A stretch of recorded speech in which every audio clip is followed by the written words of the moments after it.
या निवडणुका अगदी शॉर्ट पिरियडमध्ये आहेत. 23 दिवसाचा कार्यक्रम आहे आणि पुढच्या 8 दिवसामध्ये 3 तारखेला प्रचार संपणार आहे, 5 तारखेला मतदान होणार आहे आणि म्हणून एक एक तालुक्यात जायला वेळ लागणार. म्हणून आज म्हणलं शिरोळपासून आपण सुरुवात करू. नरसिंहवाडी बसनं दत्ताचा आशीर्वाद त्या ठिकाणी घेऊया आणि जिल्ह्याच्याच शुभारंभाची सुरुवात इथं झाली असं म्हणायला काय हरकत नाही. ज्याचा उल्लेख अनेक वक्त्यांनी केला की या निवडणुका महापालिका असतील, जिल्हा परिषद असतील, होतात का नाही अशी शंका निर्माण झाली होती. मधल्या काळामध्ये सामान्य माणूस विसरून गेला होता की आपल्याला महापालिका नगरपालिकेला मतदान करायचं असते. एवढा वेळ या निवडणुकीला लागला होता, परंतु या सुप्रीम कोर्टाच्या निर्णयामुळे सुदैवानं या निवडणुका लागल्या आणि ग्रामीण भागाच्या विकासाचं चक्र ज्या जिल्हा परिषदच्या माध्यमातून चालतं त्याचा निर्णय आता येणाऱ्या 5 तारखेला होणार आहे. मगाशी शेट्टी साहेब आम्ही अतिग्रहामध्ये होतो त्यावेळी देखील आम्ही सगळ्यांनी सांगितलं की बऱ्याचदा ग्रामपंचायतचा आमचा संबंध येतो, जिल्हा परिषद पंचायत समितीचं आमचं काय काम आहे असं वाटतं, परंतु ज्या काही योजना आहेत, ज्या काही गोष्टी ग्रामीण भागाच्या विकासाच्या आहेत त्या सगळ्या गोष्टी ह्या जिल्हा परिषद पंचायत समितीच्या माध्यमातूनच तुमच्यापर्यंत येत असतात. आज एखादी लस द्यायचं असेल तर प्राथमिक आरोग्य केंद्रात जावं लागतं, आमच्या मुलामुलींना अंगणवाडीच्या शाळेत घालावं लागतं, जिल्हा परिषदच्या शाळेमध्ये आम्ही त्या ठिकाणी घालावं लागतं. ग्रामीण रुग्णालय ग्रामीण भागामध्ये सामान्य माणसांना आधार देण्याचं काम त्या ठिकाणी करतं. जल जीवन मिशनच्या माध्यमातून गावागावामध्ये पाणी पुरवठा जिल्हा परिषदच्या अखत्यारीत या ठिकाणी येतो. ग्रामीण रस्ते हे हजारो किलोमीटरचे ग्रामीण रस्ते जिल्हा परिषदच्या माध्यमातून या ठिकाणी होत असतात आणि म्हणून ही जिल्हा परिषद पंचायत समितीची निवडणूक ही ग्रामीण भागाच्या सामान्य माणसासाठी अत्यंत महत्त्वाची आहे. कारण की दररोज उठून आमचा या सगळ्याशी संबंध त्या ठिकाणी येतो. जसा गाव म्हणून ग्रामपंचायतचा संबंध येतो तसं गावातनं बाहेर पडलो की जिल्हा परिषद चालू होते. ती हायवेला येईपर्यंत जिल्हा परिषदची गरज आपल्याला असते आणि म्हणून या जिल्हा परिषदमध्ये त्या विचाराची माणसं असणं, त्या ध्येयानं जाणारी माणसं असणं ही अत्यंत काळाची गरज या ठिकाणी. आज या जिल्हा परिषदला एक मोठा इतिहास आहे. दिनकरराव यादव साहेबांच्या पासूनचा इतिहास जिल्हा परिषदला या ठिकाणी आहे आणि या जिल्हा परिषदचं महत्त्व वेगळं आहे आणि म्हणून आपल्या कोल्हापूर जिल्ह्याच्या दृष्टीनं सुद्धा ही जिल्हा परिषदची निवडणूक महत्त्वाची.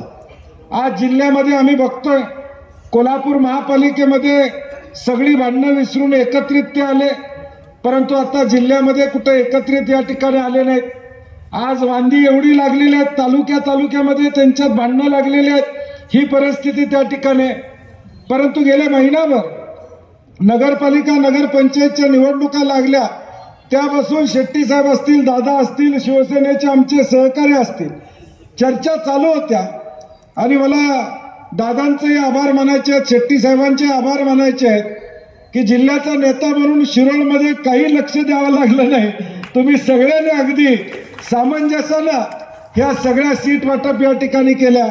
हातकणंगल्यामध्ये पण आमचं सीट वाटप चांगलं झालं. 1-2 जागांवर आमचं काही चालू आहे, ते सुद्धा उद्या परवा आमचं भेटून जाईल. परंतु या जिल्ह्यामध्ये काँग्रेस असेल, शिवसेना उद्धव ठाकरे गट असेल किंवा राजू शेट्टी साहेब असतील, गडिंग्लजमध्ये आम्ही वंचित बरोबर त्या ठिकाणी आघाडी केलेले, इंडिया आघाडी म्हणून कागलमध्ये सुद्धा ही लढाई आम्ही प्रामुख्यानं शिवाजीराव मगदूम वगैरे शेट्टी साहेब सगळ्यांनी इंडिया अलायन्स म्हणून कागलमध्ये सुद्धा सीटा त्या ठिकाणी लावलेल्या आहेत. साधारणपणे या जिल्ह्यामध्ये सगळीकडं जिल्हा परिषद पंचायत समिती लढण्याचा प्रयत्न आम्ही करतो. हे लोकांना मी का सांगतोय, कारण की एका बाजूला सत्तेचा या ठिकाणी डोंगर उभा आहे. तो डोंगर या ठिकाणी पैशाचा डोंगर आहे, मोहाचा डोंगर आहे, या ठिकाणी आमिष दाखवणारा डोंगर आहे आणि हा एवढा सत्तेचा डोंगर असताना सुद्धा या डोंगराच्या विरुद्ध लढाई करण्याची तयारी कोल्हापुरातला स्वाभिमानी माणूस आज सुद्धा करतोय. हे मला ठामपणे आपल्याला या ठिकाणी सांगायचं, हे मला ठामपणे सांगायचं आहे की सत्तेचा तराजू एका बाजूला झुकला असं या ठिकाणी कुणाकुणाला वाटत असेल, परंतु तो झुकलेला नाही. हे कोल्हापूर महापालिकेच्या निकालावरून या ठिकाणी स्पष्ट झालेलं आहे. कोल्हापूर महापालिकेच्या निकालावरून स्पष्ट झालं, सत्तेतले सगळे एका बाजूला होते परंतु कोल्हापुरातली जनता ही खऱ्या अर्थानं धुरंधर निघाली की 34 जागा या मला देण्याचं काम त्यांनी त्या ठिकाणी केलं। आणि म्हणून सत्याचा सारीपाट कुणाच्या एकाच्या नावावर या ठिकाणी होत नसतो, लोकशाहीमध्ये 7-12 कुणाच्या नावावर या ठिकाणी लागत नसतो, हे सत्तेत असणारे त्या ठिकाणी लक्षात ठेवलं पाहिजे। आणि म्हणून आज सुद्धा शिरोळ तालुक्यामध्ये ज्याचा उल्लेख शेट्टी साहेबांनी केला की शिरोळ तालुक्यामध्ये देखील सत्तेचा 7-12 कुणाकडे नाही आहे। या कोल्हापूर जिल्ह्यामध्ये सत्तेचा 7-12 भाजप किंवा शिंदे गट किंवा अजित पवार गटाकडे या ठिकाणी नाही आहे।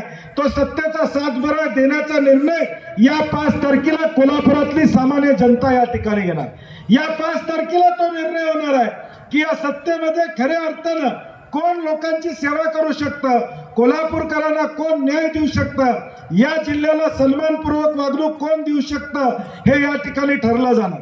काय महायुतीच्या काळामध्ये काय चाललं, गेल्या वर्षभरामध्ये देवेंद्र फडणवीसांच्या नेतृत्वाखाली या राज्यामध्ये सत्ता आहे।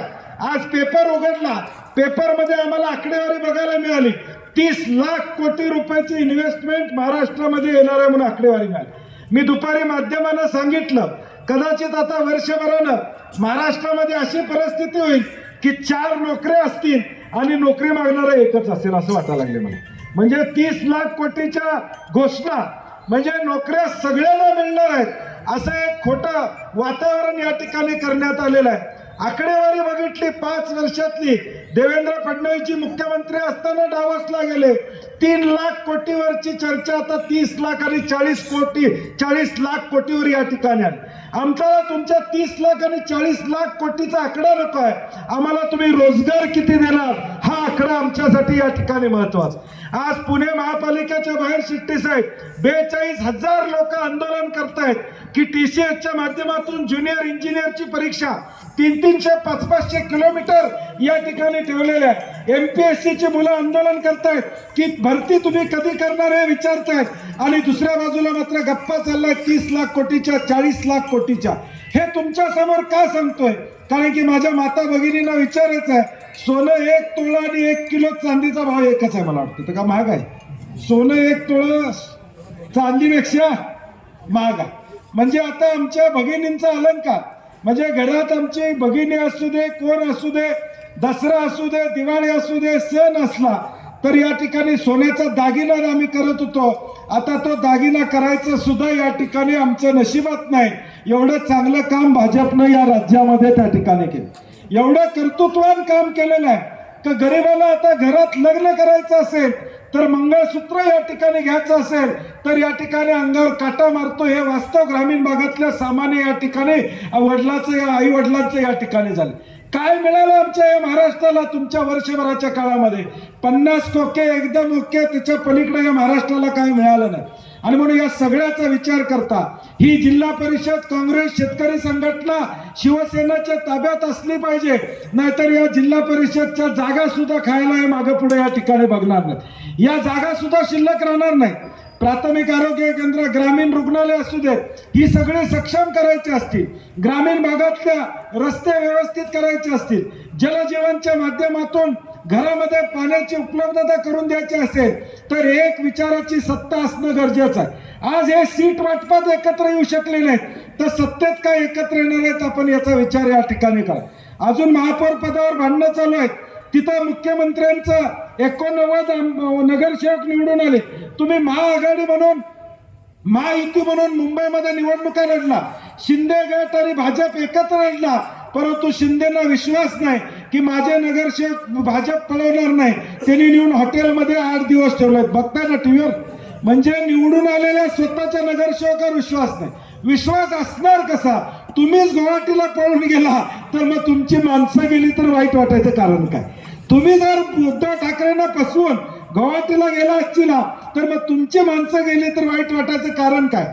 एवढी भाऊबंदकी त्यांची आहे, मग या भाऊबंदकीतनं जनतेला काय मिळणार आहे याचा विचार लोकांनी करणं या ठिकाणी गरजेचं आहे की पुढच्या 7 दिवसामध्ये आपण ताकदीनं आपापल्या जिल्हा परिषद मतदारसंघामध्ये या ठिकाणी जे चिन्ह असेल, जो उमेदवार असेल त्या उमेदवाराचं चिन्ह सांगण्याचं काम आपण निश्चितपणे येणाऱ्या भविष्यकाळात या ठिकाणी करावं। 7च दिवस शिल्लक आहेत, या ताकदीनं येणाऱ्या या निवडणुकीसाठी आपण सज्ज राहावं ही पुन्हा एकदा विनंती या निमित्तानं करतो। आणि जाता जाता एवढंच सांगतो संजय रावांनी सगळ्यांना, उम्मीद मत छोड़ो, जब आपको लगेगा आप कुछ नहीं हो सकता, उम्मीद मत छोड़ो, जब आपको लगेगा आप कुछ नहीं हो सकता, तभी चमत्कार होगा और कांग्रेस और स्वाभिमानी शेतकरी संघटना और शिवसेना की सत्ता ही जिल्हा परिषद में आएगी। एवढंच या निमित्ताने सांगतो आणि माझे 2 शब्द संपवतो। जय हिंद, जय महाराष्ट्र। धन्यवाद साहेब। ह्यांना स्वतःसाठी ही सत्ता या ठिकाणी पाहिजे, स्वतःचे खिसे भरण्यासाठी राजू शेट्टी साहेब बोलले तसं स्वतःचे खिसे भरण्यासाठी या भाजपच्या शिवसेनेच्या लोकांना या ठिकाणी सत्ता पाहिजे।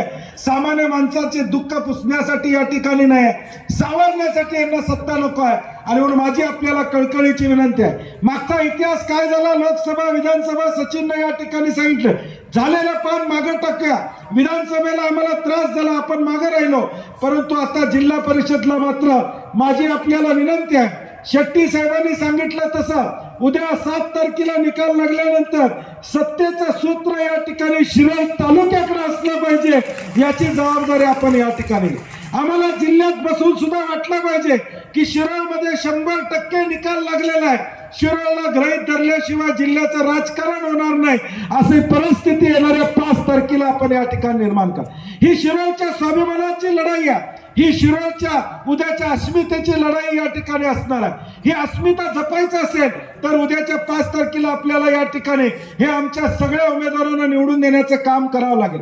आज भाजप हिंदुत्वाचा या ठिकाणी पाडा असते, काशीमध्ये आता अहिल्याबाई होळकरांनी बांधलेली मंदिरं तोडली जातात, आपण व्हॉट्सअपवर आणि टीव्हीवर या ठिकाणी बघतोय। ज्या शंकराचार्यांच्या समोर मोदी नतमस्तक होतात, अंबानी नतमस्तक होतात, सगळा देश हिंदू समाज नतमस्तक होतो, आज त्यांना 3 दिवसापूर्वी ऑर्डर करण्यात आली की तुम्हाला शंकराचार्य विरुद्ध या ठिकाणी लावता येणार। मग हे हिंदुत्व कुठलं आहे तुमचं? जो संत तुमच्या उलटा जाईल तो हिंदू नाही आहे, या पद्धतीचं वातावरण या देशामध्ये या ठिकाणी चाललेलं आहे। शंकराचार्य म्हणून मोदी साहेब त्यांच्या पुढे नतमस्तक झाले, असे अनेक व्हिडिओ आम्ही बघितले। आज ते शंकराचार्य ज्यावेळी काशीमध्ये मंदिरं पाडली जात आहेत त्याला विरोध करतायत, मुख्यमंत्र्यांना योगीनाथांना विरोध करतायत, त्यावेळी त्यांचा शंकराचार्य पदवी तुम्हाला वापरता येणार नाही, या पद्धतीचा आदेश या ठिकाणी येतो। म्हणजे याचा विचार आपण केला पाहिजे। उद्या म्हणतील आमचं आडनाव लावू नका म्हणून तुम्हाला आम्हाला सांगतील, अशी वास्तवता या देशामध्ये निर्माण। म्हणजे हे जे काही चाललेलं आहे हे सगळं हुकुमशाहीकडे जायचं काम या लोकांचं चाललेलं आहे। आणि म्हणून या सगळ्याचा परिणाम उद्याच्या भविष्यकाळात आपल्या जिल्ह्याच्या राजकारणावर व्हायला वेळ लागणार नाही, नरसिंहवाडीमध्ये व्हायला या ठिकाणी वेळ लागणार नाही।